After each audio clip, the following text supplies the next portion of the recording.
Assalaamu calaykum waraxmatullaahi wabarakaatuhu walaalayaal.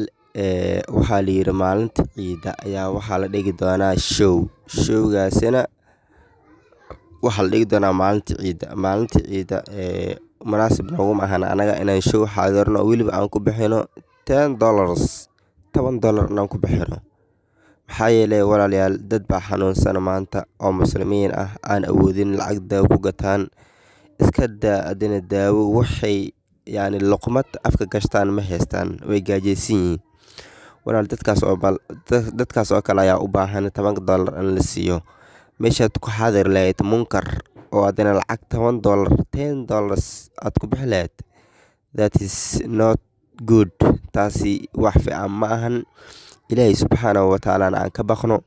Rasuulku wuxuu yidhi sallallahu alayhi wasallam: man ra'aa minkum munkaran falyughayyirhu biyadihi, fain lam yastadi fabilisaanihi, fain lam yastadi fabiqalbihi, wadhalika adcafu liimaan.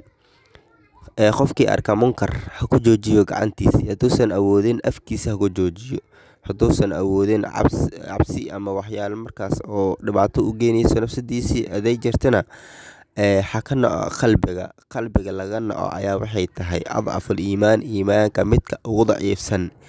Inaan nacan iska dhaafay, haddaan xaadirno $10 aan ku bixin ka waran $10 haddaan ku bixino, taasi wax wanaagsan ma ahan. Aan ka joogno showgaas maalintaas la dhigi doono.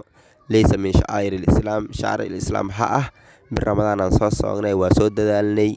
Tobanka dambe oo leylatul qadarkii aan ku dadaalnay, salaatuleyl aan u taagnayn dhammaanteeni, waa soo dadaalnay. Qur'aan badan aan soo akhrinay.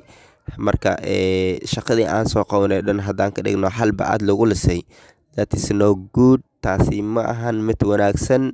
Walaalayaal, aan ka digtoonaano. Maalintaas waxaa laga rabaa inaan Ilaahay weyneyno oo dadka